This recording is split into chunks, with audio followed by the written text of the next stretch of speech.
सो बात हम कर रहे हैं world of state leader. France का जिक्र किया था हमने कि एमेनुअल मैक्रोन यहाँ के प्रेसिडेंट हैं और फ्रांसिस बेयोरी पीएम है। बट यहाँ भी ना इस वक्त बहुत ऐसी सिचुएशन चल रही है कि तीन पॉलिटिकल पार्टीज हैं, तो तीनों बिल्कुल अलग अलग थिंकिंग वाली हैं। तो हुकूमत कब तक रहेगी ये कोई नहीं कह सकता।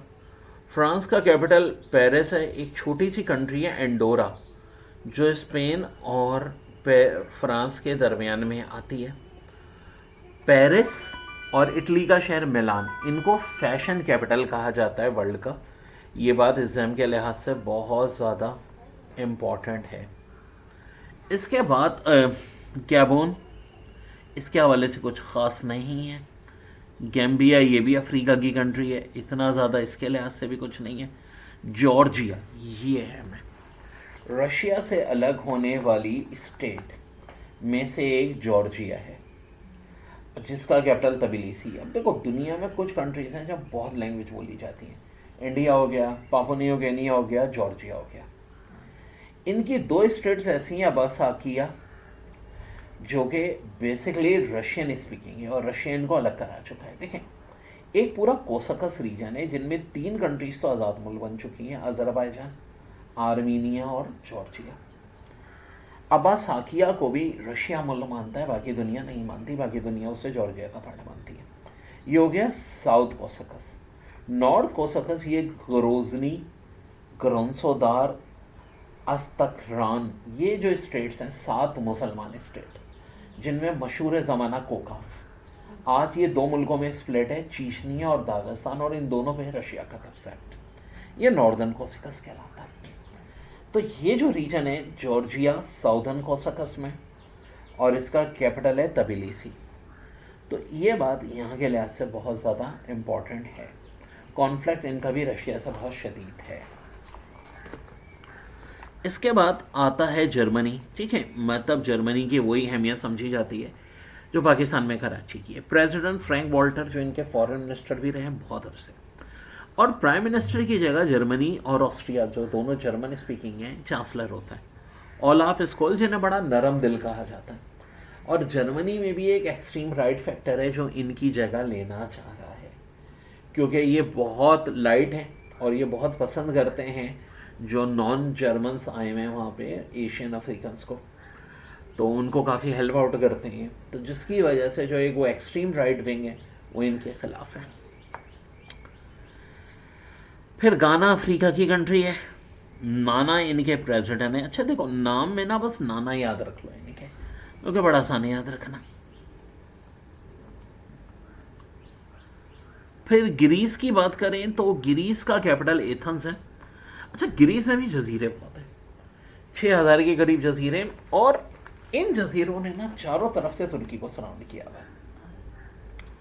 अब इंटरनेशनल लॉ ये कहता है कि 12 नॉटिकल आपका लैंड काउंट होगा, समझना, बाकी 200 एरोनॉटिकल माइल जो है वो आपका एक्सक्लूसिव इकोनॉमिक जोन है। लेकिन अगर दो कंट्रीज बहुत करीब करीब हों तो ये आधा आधा डिवाइड हो जाता है। जैसे कि कहीं यूएई और ईरान है करीब, तो आधा आधा डिवाइड हो जाएगा। ग्रीस ये क्लेम करता है जो हमारे जजीरे, अच्छा जजीरों के चारों तरफ होता है, लेकिन अगर कोई जजीरा मुल्क के इतना करीब है, जैसे कि तुर्की को घेरा हुआ है, तो अगर तुर्की का इस तरह से समंदर हर जजीरे से डिवाइड हो जाए तो तुर्की का तो समंदर ही नहीं बचेगा।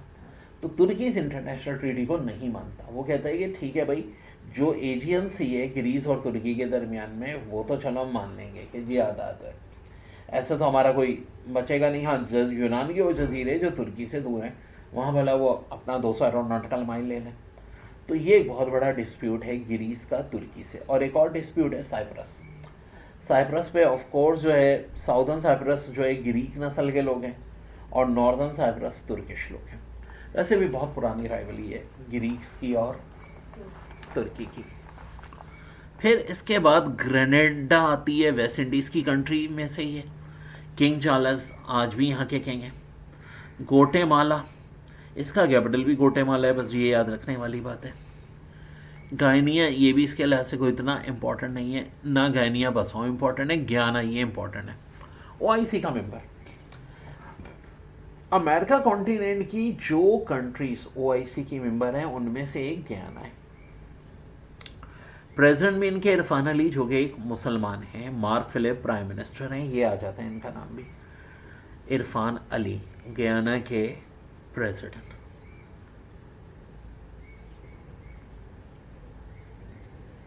और ओआईसी का मेंबर फ्रॉम साउथ अमेरिका तो एक सरीनेम है और एक गयाना है। यहाँ अच्छी खासी है मुस्लिम पॉपुलेशन, मेजोरिटी में नहीं है, साउथ अमेरिका में ओआईसी के मेंबर है।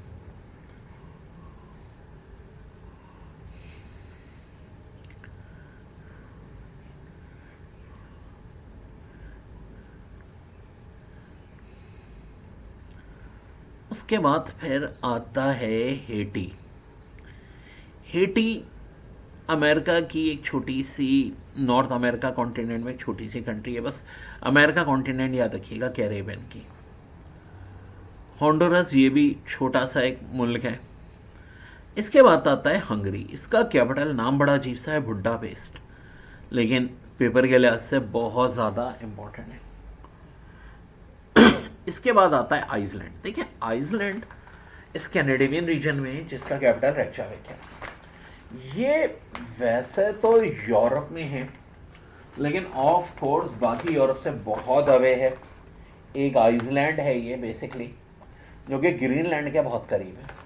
यानी अगर देखा जाए तो नॉर्थ अमेरिका के सबसे करीब जो यूरोप का पार्ट है वो आइसलैंड है, क्योंकि नॉर्थ अमेरिका बाहर, ग्रीनलैंड बाहर नॉर्थ अमेरिका कॉन्टिनेंट में आता है। ये अलहदा बात है कि डेनमार्क की कॉलोनी है ये। तो ये बात इसके हवाले से ज़रूर जहन में रखिएगा। फिर इंडिया, जिनकी प्रेसिडेंट द्रौपदी मुर्मू। अच्छा, प्रेसिडेंट का नाम अक्सर लोग नहीं याद रखते, ये आ जाता है, ठीक है। तो इनकी प्रेसिडेंट का नाम याद रखिएगा, ठीक है। और इंडिया का जो अभी सबसे पावरफुल मिसाइल है वो अग्नि मिसाइल है, ठीक है, जो 5000 से 8000 किलोमीटर तक की रेंज का है। बहरहाल ये जो अब बना रहे हैं सूर्या, जो कि 15000 से 16000 किलोमीटर, यानी ऑफ कोर्स यूएसए की रेंज का। एक और आज बड़ी अहम डेवलप हुई है कि चाइना ने दुनिया का सबसे बड़ा डैम, अभी तक दुनिया का सबसे बड़ा डैम जो है वो भी चाइना में ही है, लेकिन उससे भी बड़ा बना रहे हैं, और ये बिल्कुल इंडिया के नॉर्थ में बना रहे हैं, जिसपे इंडिया ने आज ऑब्जेक्शन किया है। तो देखें क्या होता है आगे जो पॉलिटिक्स में।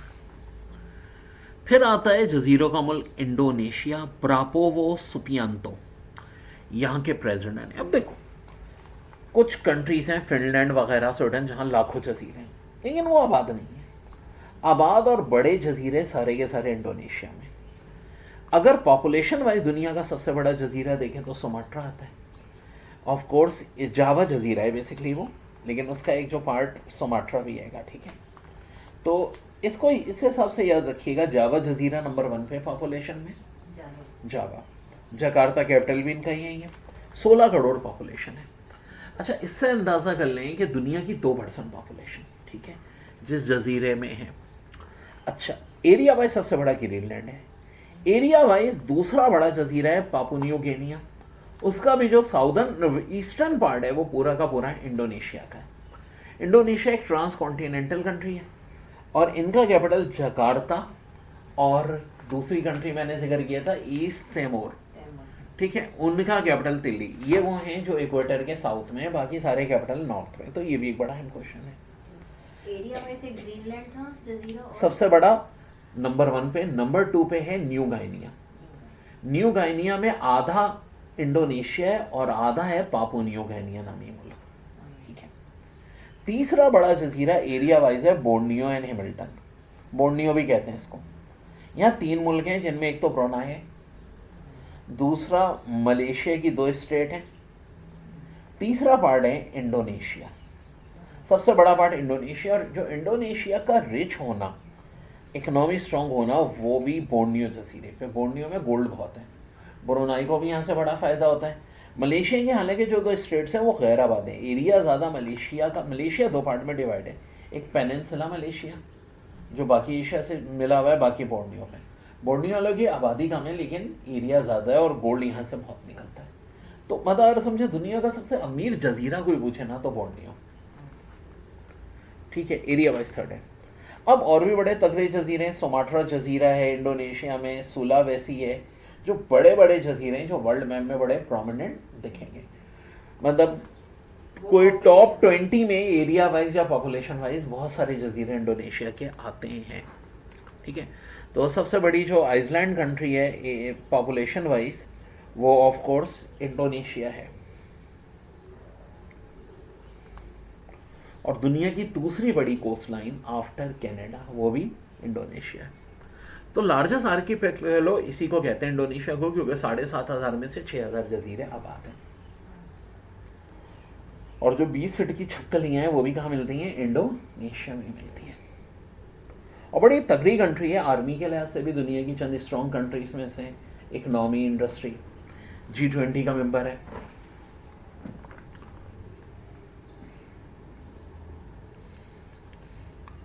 ब्रावो सुबियांतो यहाँ के प्रेसिडेंट हैं। अब ईरान की बात करें तो इनके जो मजहबी लीडर हैं वो आयतुल्लाह खामनाई साहब हैं, और मसूद पेज़ेश्कियान साहब नए प्रेसिडेंट बने। ईरान का देखिए जोग्राफी हज़ारों साल से वही है, क्योंकि अगर आप इनका नॉर्दर्न बॉर्डर देखें तो साउदर्न कोसकस का रीजन मिलता है। हाँ, इनका जो कुछ इलाके अज़रबैजान, उनको अज़रबैजान भी क्लेम करता है, साउदर्न अज़रबैजान जो है।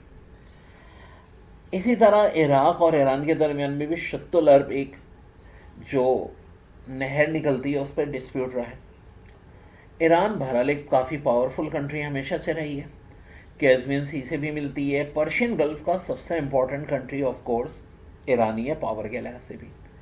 शिराज इनका बड़ा इम्पोर्टेंट शहर है, और तेहरान जो है वो भी बहुत पुराना कैपिटल है। और एक बड़ा कदीम शहर याद रखिएगा, तबरीज़, ये एक बड़ा इम्पोर्टेंट है।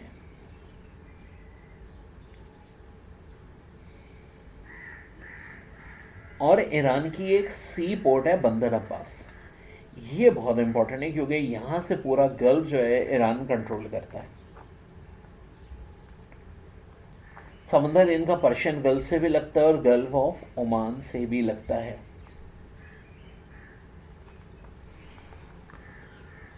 फिर आता है इराक, अब्दुल लतीफ़ राशिद यहाँ के प्रेसिडेंट हैं, और मोहम्मद शियल सोडानी यहाँ के प्राइम मिनिस्टर हैं।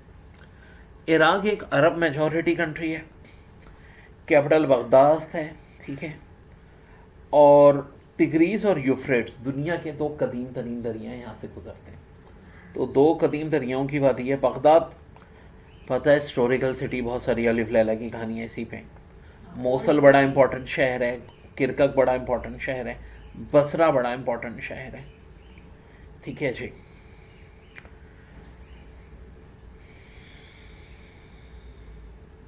बगदाद जो है वो सेकंड अब्बासी खलीफा जाफ़र अल मंसूर ने बनाया था। फिर उसके बाद अगर हम देखें तो एक और बड़ी इंपॉर्टेंट कंट्री आइलैंड, जिसके प्रेसिडेंट माइकल हिजिन्स हैं, प्राइम मिनिस्टर जो है वो साइमन हैरिस हैं। और आइलैंड के हवाले से कुछ बड़ी इंपॉर्टेंट बात कि आइलैंड के भी दो पार्ट हैं। एक नॉर्दर्न आइलैंड है जो कि यूके का पार्ट है, और ये वाला जो आइलैंड साउदर्न आइलैंड है जिसका कैपिटल डबलिन है, ये एक अलग मुल्क है। तमाम ये अलहदा बात है कि जो इनकी क्रिकेट टीम है उसमें दोनों आइलैंड मिलके होते हैं। अब देखिए, इंग्लैंड, ब्रिटेन और यूके में लोग कंफ्यूज होते हैं, तो इसमें एक सिंपल बात याद रखें कि ब्रिटेन नाम का एक जजीरा है जिसमें 3 कंट्रीज होती हैं, इंग्लैंड, स्कॉटलैंड और वेल्स, ये मिलके ब्रिटेन बनता है।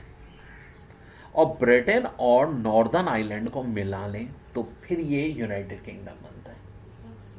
यानी United Kingdom consist of northern island and Britain, Britain consist of Scotland, England and Wales. This is simple. Northern island की तमाम क्रिकेट टीम जो है वो इंग्लैंड के बजाय किसकी तरफ से खेलती है? आइलैंड की तरफ से। बेलफास्ट कैपिटल है नॉर्दर्न आइलैंड का। इसी तरह स्कॉटलैंड की क्रिकेट टीम भी अलग है। वेल्स और इंग्लैंड की एक ही क्रिकेट टीम है, जिसे हम इंग्लैंड की क्रिकेट टीम कहते हैं, उसका पूरा नाम England and Wales cricket team है वैसे। हाँ, अब मसला ये है कि ओलंपिक में ना ये ब्रिटेन की टीम खेलती है, यानी हॉकी, फुटबॉल वगैरह में। अब अगर 2028 में जैसा कि वर्ल्ड कप में क्रिकेट शामिल हो रहा है, तो अब ये देखना है कि भाई इंग्लैंड की टीम हिस्सा लेगी या ब्रिटेन की हिस्सा लेगी। वेस्ट इंडीज़ में भी 16 मुल्क, अगर वो क्वालिफाई करते हैं तो क्या होगा, किसी एक की आइडेंटिटी से सब खेलेंगे या सब अलग अलग, या जो उनके डोमेस्टिक सीजन में हाईएस्ट होगी तो वो खेलेगी, तो ये अब देखते हैं आगे क्या होता है। फिर इसके बाद एक इसराइल है जिसको ज़बरदस्ती क्रिएट किया गया है, Isaac Herzog president, Benjamin Netanyahu जो इंटरनेशनल क्रिमिनल कोर्ट से क्रिमिनल भी डिक्टेटर हो चुके हैं, ये हैं, ठीक है जी। इसराइल का बेसिकली जो सबसे स्ट्रॉन्ग है उनका जो मिसाइल डिफेंस सिस्टम है।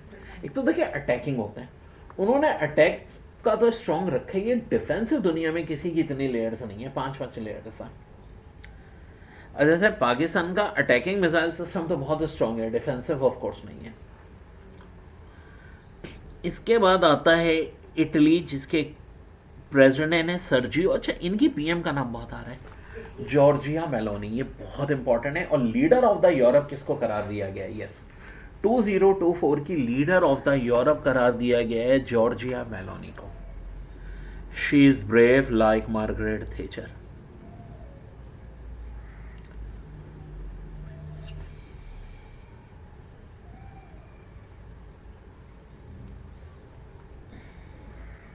आइवरी कोस्ट का कैपिटल अबिजान है और कोई इतना ज़्यादा बात इसमें भी इम्पोर्टेंट नहीं है।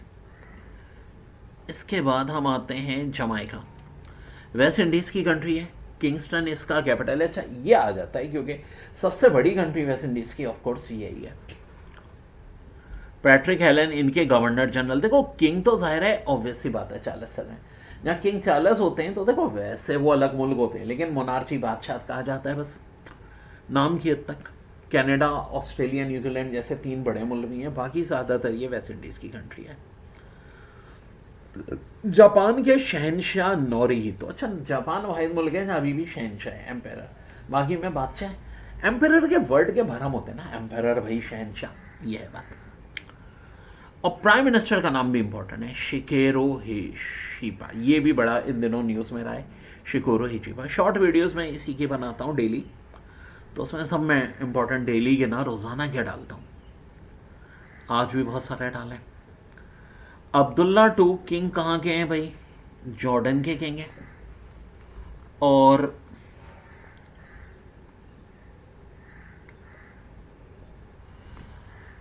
जाफर हसन साहब जो हैं ये प्राइम मिनिस्टर हैं कहाँ के? जॉर्डन के ही। अच्छा अगर कोई कंट्री मिडल ईस्ट में आखिरी कुछ डिकेड से सब डिस्प्यूट से दूर है तो कौन सी है? जॉर्डन। बिल्कुल ये न्यूट्रल हुए हैं हर साइड से। कजाकिस्तान बहुत ही ज़्यादा रिच कंट्री मिनरल्स के लिहाज से, दुनिया का सबसे ज़्यादा यूरेनियम यहीं पर है। अब इनका कैपिटल इनके प्रेसिडेंट के नाम पे नूर सुल्तान बन चुका है, ठीक है जी। अलमाते भी इनका एक बहुत बड़ा शहर है, और एक बहुत बड़ी लेक बलक्शा टोटली किसके अंदर है? गाज़िस्तान में है। वैसे लेक अलाको, लेक ज़ैसान, बहुत सारी लेक्स हैं, लेकिन जो सबसे बड़ी लेक प्योरली अगर गाज़िस्तान में लेक बलक्शा है। अब आते हैं एरल सी, ये सबसे बड़ी लेक है गाज़िस्तान के अंदर। एरल सी तो लेक बलक्शा से भी है बड़ी, लेकिन ये खाली गाज़िस्तान में नहीं है, 2 कंट्री ने सराउंड किया हुआ है, उज़्बेकिस्तान। बेसिकली इसको लेक भी नहीं कहते, एरल सी कहते हैं। सी क्यों कह रहे हैं? अब सवाल ये पैदा होता है, तो लेक है, लेक किसको कहते हैं? जो चारों तरफ लैंड से बंद हो। कैस्पियन सी भी चारों तरफ लैंड से बंद है, लेकिन चूंकि कैस्पियन का पानी भी नमकीन है इसलिए इसको सी कहा जाता है। और पुराने ज़माने के लोगों को अंदाज़ा भी नहीं था, ऐसे समंदर ही समझते थे, क्योंकि इतना बड़ा ही है। अगर आप देखें मैप पे तो ऑलमोस्ट पाकिस्तान जितना ही है। एरल लेक भी कभी बहुत बड़ी होती थी, एरल सी दुनिया की 4थी बड़ी। रशिया ने क्या किया कि यहाँ से पानी खींचते गए, नतीजतन ये लेक बहुत अब छोटी रह गई है रियलिटी में। तो ये है गाज़िस्तान की बात। यूरेनियम, ऑयल, मिनरल्स बहुत बड़े पड़े हैं यहाँ पे, और दुनिया की सबसे बड़ी land of country by area Kazakhstan है। मुस्लिम में भी सबसे बड़ी लैंड ऑफ गाज़िस्तान है। सेंट्रल एशिया की भी सबसे बड़ी लैंड ऑफ कंट्री गाज़िस्तान है। एरिया वाइज एशिया की भी बड़ी आप कह सकते हैं फिर। और एक और बात जो गाज़िस्तान की बहुत इम्पोर्टेंट है, वर्ल्ड में 9th नंबर पे एरिया वाइज। फिर आता है कीनिया, नैरोबी के बाद जनाब विलियम रूटो यहाँ के प्रेसिडेंट हैं। कीनिया में चाय तो मशहूर है ही, नैरोबी कैपिटल है, ठीक है। लेक विक्टोरिया से इनका बॉर्डर शेयर होता है, ठीक है जी। और बड़ी इंपॉर्टेंट में से ये भी एक है। अस्सलाम वालेकुम।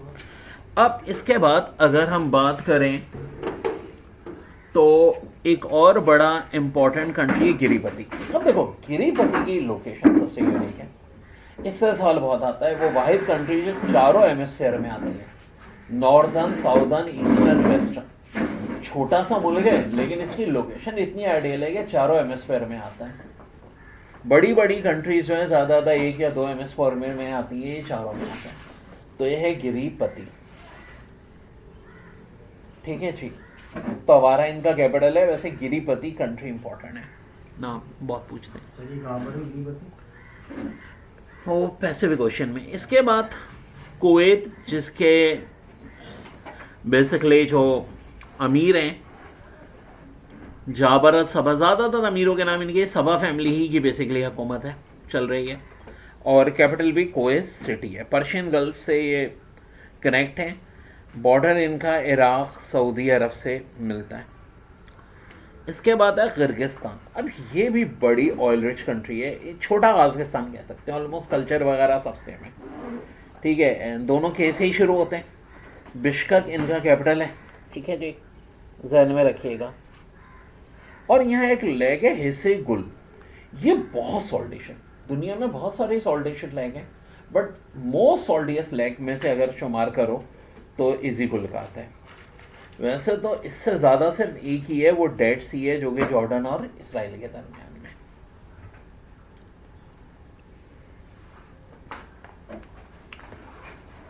ये भी सेंट्रल एशिया की कंट्री हैं जो रशिया से आज़ाद हुई हैं। फिर लाओस आता है, वियंटीन इसका कैपिटल है। अच्छा, अगर कोई पूछे कि साउथ ईस्ट एशिया की लैंडलॉक कंट्रीज की बात करें हम, तो ऑफ कोर्स किसका जिक्र आता है? लाओस का। ये अलहदा बात है, इन सब कंट्रीज में एक रिवर बहता है, मीकोंग रिवर। चाइना से म्यांमार, थाईलैंड, लाओस, ठीक है जी, कंबोडिया, ठीक है। लेकिन this is landlock country in South East Asia. और जो एक ज़माने में पाकिस्तानी तिजारत के लिए जब जाते थे, बिल्कुल जब पाकिस्तान इनिशियल बना था, तो लाओस भी बहुत गए।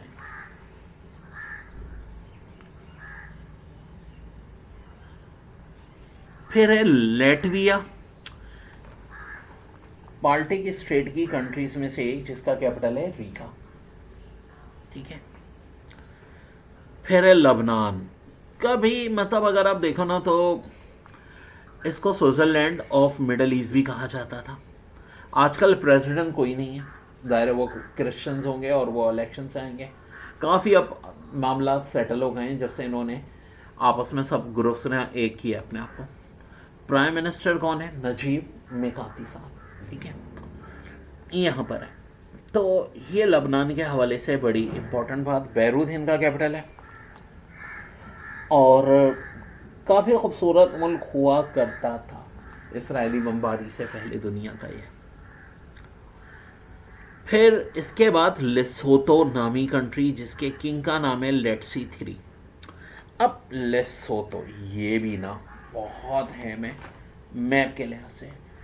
इस कंट्री को चारों तरफ से साउथ अफ्रीका ने घेरा हुआ है, ठीक है। इसका कैपिटल मजूरो है। और कुछ कंट्रीज ऐसी, जी हाँ, वेटिकन सिटी रोम के अंदर है, सैन मेरिनो रोम के अंदर है। और ईशावतनी एक कंट्रीज के अंदर नहीं है, वो 2 के अंदर है। कौन कौन सी? एक साउथ अफ्रीका और एक मोजाम्बिक। लेकिन लेसोतो, अगर अफ्रीकन कंट्री की बात आए जो पूरी सराउंड है, तो साउथ अफ्रीका में वो सिर्फ लेसोतो है, जिसका कैपिटल मसूरो है।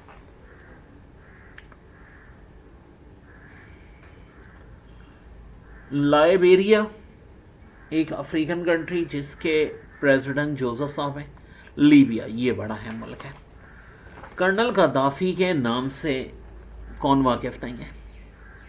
यहाँ के जो ऑफिशियल हुक्मरान हैं हमीद अल मेनवी, प्राइम मिनिस्टर अब्दुल हमीद। लेकिन मैंने ऑफिशियल के लफ्ज़ पे बड़ा जोर दिया है, क्योंकि लीबिया के अंदर एक बागी ग्रुप है खलीफा हफ्तार का, जिसने कभी तो पूरे लीबिया पे ही तकरीबन कब्जा कर लिया था। लेकिन अब तुर्की की मदद से लीबिया की गवर्नमेंट ने काफ़ी इलाका बागी खलीफा हफ्तार से आज़ाद करा लिया है। खलीफा हफ्तार को बेसिकली जो ज़्यादा सपोर्ट थी वो रशिया की तरफ से थी, लेकिन अब बहुत सारे इलाके खलीफा हफ्तार के ग्रुप से खाली हो चुके हैं। कर्नल गद्दाफी के दादा Omar Mukhtar lion of desert कहा जाता था, जिन्होंने लीबिया को इटली से आज़ादी दिलाई। तराबलस, ठीक है। सल्तनत उस्मानिया की भी एक बहुत बड़ी वॉर हुई थी, जिसमें अल्लामा इकबाल ने एक गज़ल लिखी थी और उसमें यह था कि मैं लाया हूँ तराबलस के शहीदों का लहू। तो ये बड़ा इंपॉर्टेंट है लीबिया। और बहुत बड़ा इलाका तो इनका देखो, जो साउदर्न है वो ऑफ कोर्स सहारा डेजर्ट में मौजूद है, तो वो किसी काम का नहीं है। जो ऊपर का इलाका है वहीं है सारी आबादी, सारे बड़े शहर। और एक यहाँ पे गल भी है जिसको गल्फ ऑफ सिदरा कहा जाता है लीबिया में। इसके बाद लिंगेस्टीन। दुनिया में 2 डबल लैंडलॉक कंट्री है। अब ये डबल लैंडलॉक क्या होती है? देखो, लैंडलॉक तो वो जो किसी समंदर से कनेक्ट नहीं है, ठीक है जी। डबल लैंडलॉक जिसके चारों तरफ लैंडलॉक कंट्रीज हो, डबल लैंडलॉक होगी। यानी लैंडलॉक कंट्रीज के दरमियान लैंडलॉक तो क्या बहुत है, सिर्फ 2 हैं दुनिया में। एक उज्बेकिस्तान जो कि एशिया में, दूसरी है लिंगेस्टीन जो कि यूरोप में। अगर कोई पूछे दुनिया की सबसे बड़ी डबल लैंडलॉक कंट्री तो उज्बेकिस्तान नाम लेंगे, और सबसे छोटी तो लिंगेस्टीन कहेंगे। ऑब्वियस सी बात है, जब 2 ही हैं, यूरोप में लिंगेस्टीन है और उज्बेकिस्तान का है एशिया में। वेरी वेरी इंपॉर्टेंट नॉलेज है ये, ठीक है। फिर अगर हम बात करें लिथुआनिया की, लिथुआनिया भी बाल्टिक स्टेट है, ठीक है। कैपिटल इसका विल्नियस है। अच्छा, ये तीनों स्टेट्स हमेशा एक ही पॉलिसी रखती हैं, आपस में एक साइड, जिस साइड में होंगी तीनों इकट्ठी होंगी। कौन कौन सी? लैटविया, एस्टोनिया और लिथुआनिया। इसके बाद लग्जमबर्ग आता है, जिसका कैपिटल भी लग्जमबर्ग है। पर कैपिटल इनकम, पर पर्सन की इनकम के लिहाज से दुनिया का सबसे दौलतमंद मुल्क लग्जमबर्ग है। और असल यही वेल्थ का असल सबसे जरिया होता है, क्योंकि देखें मसला है पर पर्सन इनकम, यानी टोटल कंट्री की income divide by population. So number 1 is Luxembourg, ठीक है। कैपिटल भी इसका लग्जमबर्ग है और टैक्स इन्होंने कम रखा है, अपनी पब्लिक को बहुत फ़ायदा पहुंचाते हैं। यहाँ के जो देखें, किंग की जगह यहाँ ग्रैंड ड्यूक कहलाते हैं, तो वो हेनरी हैं। एक उनके असिस्टेंट लेफ्टिनेंट रिप्रेजेंटेटिव जो गुलाने हैं, हाँ, प्राइम मिनिस्टर लिग फ्रेडन है। सो ये सारी बात हो गई लग्जमबर्ग।